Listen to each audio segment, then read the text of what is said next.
জনপ্রতিনিধির চরিত্র কেমন হওয়া উচিত সেই বিষয়টি এবং যে সম্প্রতি যে ঘটনাটা ঘটে গেছে সেই ঘটনা নিয়েও আপনার বক্তব্য শুনতে চাই। একজন জনপ্রতিনিধি বা একজন রাজনৈতিক ব্যক্তিত্ব তাকে অবশ্যই একজন সৎ, চরিত্রগত দিক থেকে তিনি হবেন নিষ্কলুষ। কিন্তু আমাদের দেশে আমরা যা দেখছি অনেকের মধ্যে এটার অভাব রয়েছে, কথাটা বলতেই হচ্ছে আমাকে। আজকে জামাতের 4 আসনের এমপি গাজী নজরুল ইসলাম সাহেবের যে ঘটনাটা, এটা একটা এক্সেপশনাল ঘটনা আমি বলবো না, আমি বলবো সে ধরা খেয়েছে এই কারণে জিনিসটা সামনে চলে আসছে। এরকম ঘটনা মামুনুল হক সাহেবেরও হয়েছিল, এরকম ঘটনা আরো 2-1 জনের হয়েছে, আমরা যেটা দেখেছি। যাই হোক, আমি নাম বলতে চাই না, এটা কখনোই কাম্য নয়। গাজী নজরুল ইসলাম সাহেব, বিএনপিরও আমরা দেখেছি অডিও ফাঁস হয়েছে, অডিও ফাঁস হয়েছে, ভিডিও ফাঁস হয়েছে। ভিডিও এবং অডিওর মধ্যেও কিন্তু একটা ডিফারেন্ট আছে। আমি কিন্তু এটাকে মানে সমর্থন করছি না, কিন্তু বিষয়টা রাজনীতিক, যে দলেরই হোক সেই দলেরই, যে দলেরই হোক, আমি এই বিষয়গুলা শুরুতেই নিন্দা জানাই। এবং এই সকল কর্মকাণ্ড যাদের মধ্যে আছে, আমি মনে করি তারা মানে নির্বাচিত প্রতিনিধি হবার যোগ্যতা রাখে না। আজকে গাজী নজরুল ইসলাম সাহেবের যে ঘটনাটা, এটা যেইভাবে বিভিন্নভাবে এটার মানে বর্ণনা আসতেছে, গাজী নজরুল ইসলাম সাহেব এক এক সময় এক এক কথা বলছেন এবং তার দলও এক এক সময় এক এক কথা বলছেন। সর্বশেষ যদিও তাকে বহিষ্কার করেছে, কিন্তু নানাবিধ বিতর্কের পরে প্রথম দিকে এটাকে যেভাবে নেওয়া হয়েছে যে একটা চাকরির রিকমান্ডের জন্য সে গিয়েছে, পরিচয় হয়েছে, এবং নজরুল ইসলাম সাহেবের যে ব্যক্তিগত ড্রাইভার তারই সে আত্মীয়।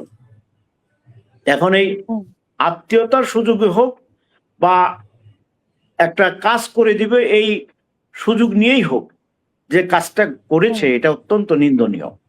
কিন্তু পরবর্তী সময়ে সেটাকে বিবাহ পর্যন্ত গড়িয়েছে। আর আমরা এ যাবৎকালে যত দেখলাম, যারা এই সকল কাজের সাথে সম্পৃক্ত তারা খালি দ্বিতীয় বউ নিয়েই হোটেলে যায়। প্রথম বউর অপরাধটা কি আমি সেটা বুঝলাম না। এখন এই যে একটা নাটকীয় অবস্থা, ধরা পড়লে বউ, ধরা পড়ার আগে কি, এগুলো থেকে আমাদের যে জামাত ইসলাম যেইভাবে ইসলামের কথা বলে এবং ইসলাম ভিত্তিক চিন্তা ভাবনা করে, কিন্তু তাদের কর্মকাণ্ডের মধ্যে তারা এগুলো প্রমাণ করতে পারে নাই। আপনি দেখেন, খুব অল্প বয়স্ক মাদ্রাসার ছাত্রীদেরকে তাদের সাথে তাদের একটা হয়েছে, আমরা বিভিন্ন সময় দেখি।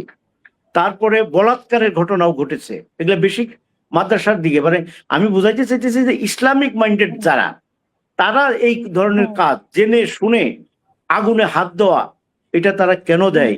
আমি তো মনে করি মানুষের এদের প্রতি একটা বিরূপ প্রতিক্রিয়ার সৃষ্টি হওয়া দরকার বা হবে।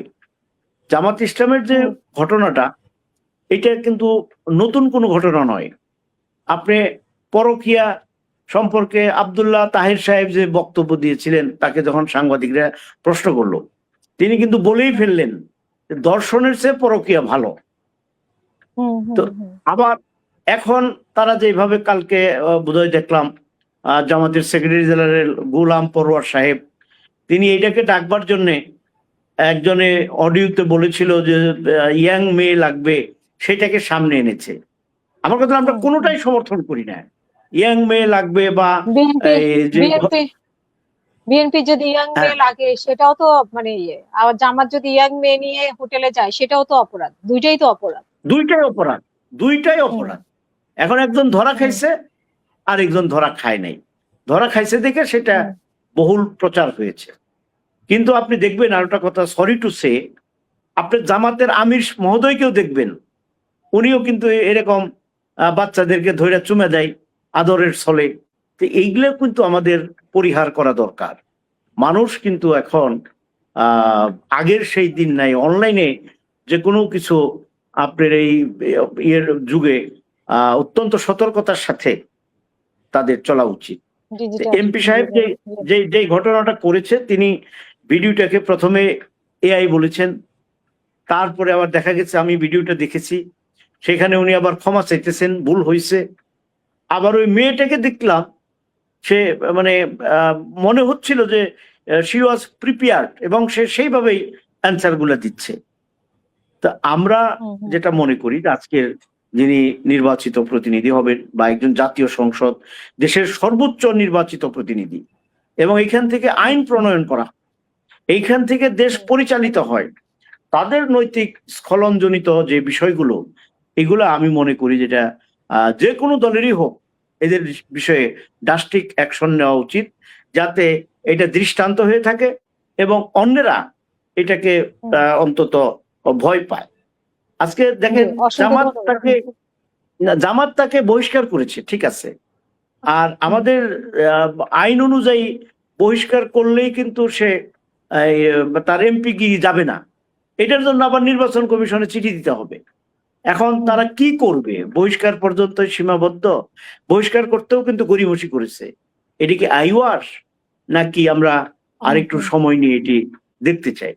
আমরা সার্বিকভাবে যে কোনো জনপ্রতিনিধির নৈতিক চরিত্র হবে অনুসরণ করবার মতো, আমরা যেন তাদেরকে দেখে শিখতে পারি, আমরা যেন তাদেরকে দেখে আমাদের চরিত্র গঠনে, তাদের চলাফেরা, আচার আচরণ যেন আমাদের উৎসাহ পায়, আমরা যেন সেটাকে অনুকরণ করতে পারি, এরকম হওয়া উচিত। তো আমাদের সেগুলোর অভাব দেখা দিয়েছে। এবং এবার দেখেন, আপনি যতগুলো এমপি নির্বাচিত হয়েছে, এখানে কিছু অনভিজ্ঞ লোক, একদম যেমন জামাতের আমির, উনি কিন্তু এর আগে 2 বার নির্বাচন করেছেন আর জামানত হারিয়েছে, এবার তিনি বিজয়ী হয়েছেন। এরকম অনেক প্রার্থী যারা বিএনপির কোথাও বিদ্রোহী প্রার্থী, কোথাও মনোনয়ন না পেয়ে মনের ক্ষোভে ভোট অন্যদিকে দেওয়া, নানাবিধ কারণে কিছু আমি অযোগ্য বলবো না, কিন্তু এই পদের জন্য তাদের যে যোগ্যতা থাকা দরকার, তাতে আমি ঘাটতি আছে বলবো। সেই জন্য তারা এই বিষয়টা বুঝে না যে আমি এমপি, আমি যদি এটা করি দেশ জাতির কাছে আমি কি জবাব দেব। সামান্য একটু সময় কাটানোর জন্য মনে করেছে যে কেউ দেখবে না, কেউ দেখবে না, কেউ তো দেখার কথা না। যদি এই অডিও ফাঁস না হলে, অনলাইনের যুগে বড় কঠিন। কোথাও সিসি ক্যামেরা রয়েছে, আমার অফিসে, আমি এখন আমার অফিসে আছি, এখানে যদি সিসি ক্যামেরা থাকে তাহলে কিন্তু, বা আমার কোনো লোক যদি সিসি ক্যামেরা লাগিয়ে রাখে, আমি এখানে যা করব, আমি সিসি ক্যামেরা তো বোঝার কথা নয়। সুতরাং এই যুগটা, এই সময়টা, এখানে আমাদেরকে সতর্কতার সাথে চলতে হবে। আমার পিছনে কেউ ধরবে এই জন্য আমি আকাম করব না, আমাকে মনে রাখতে হবে এর পরিণতি আছে। আমাকে মনে রাখতে হবে এখন যে বয়স গাজী নজরুল ইসলাম সাহেবের, এটা ইসলামের দৃষ্টি অনুযায়ী, ইসলামের দৃষ্টিতে তাকে দুর্রা মেরে, পাথর মেরে হত্যা করা ছাড়া অন্য কোনো পথ নেই। কারণ এটা হাদিসে সুস্পষ্ট ভাবে আছে যে বিয়ের পরে যদি কেউ এই জেনা করে, তাহলে অবশ্যই তাকে পাথর নিক্ষেপ করে হত্যা করতে হবে। এখন জামাত ইসলাম লোক করছে বলে আমি কথা বলছি তা না। বিএনপি হোক, আওয়ামী লীগ হোক, বা যে দলেরই হোক, ইভেন আমিও যদি হই, বিয়ের পরে জেনা করা মানে আমাকে পাথর নিক্ষেপ করে হত্যা করবে, এর বিকল্প কোনো নাই। আমারে যে কয়টা মাইরা শেষ করবে তা না, আমার মৃত্যু নিশ্চিত না হওয়া পর্যন্ত পাথর নিক্ষেপ করতেই হবে। এটা হলো মুসলমান হিসেবে আমাদের এটাকে মানা উচিত। কিন্তু জামাত ইসলাম ইসলামের কথা বলে ঠিকই, জামাত ইসলাম ইসলামের কথা বলে ঠিকই, কিন্তু তারা কি ব্যবস্থা নিয়েছে। সুতরাং এই জন্য আমরা বারবার বলি, এরা ইসলামী দল মানে লেবাসে ইসলাম, এবং এরা ইসলামের নামে দল করে এটাকে ধারণ করে না, ইসলামকে ধারণ করে না। ইসলামকে ধারণ করলে তার বুক কাঁপা উচিত। আমি এমন একটি সংগঠনেরই, তার এই পথে সে যাবার কথা নয়, পা ফেলারই কথা নয়, তারপরেও করেছে। আমরা চাই ভবিষ্যতে এমন আইন করা হোক যাতে ভবিষ্যতে এই ধরনের কোনো কর্মকাণ্ডে শুধু জামাত নয়, কোনো সংগঠনের লোকই যেন না জড়ায়, ভয়ে যেন তারা এই পথে পা না বাড়ায়।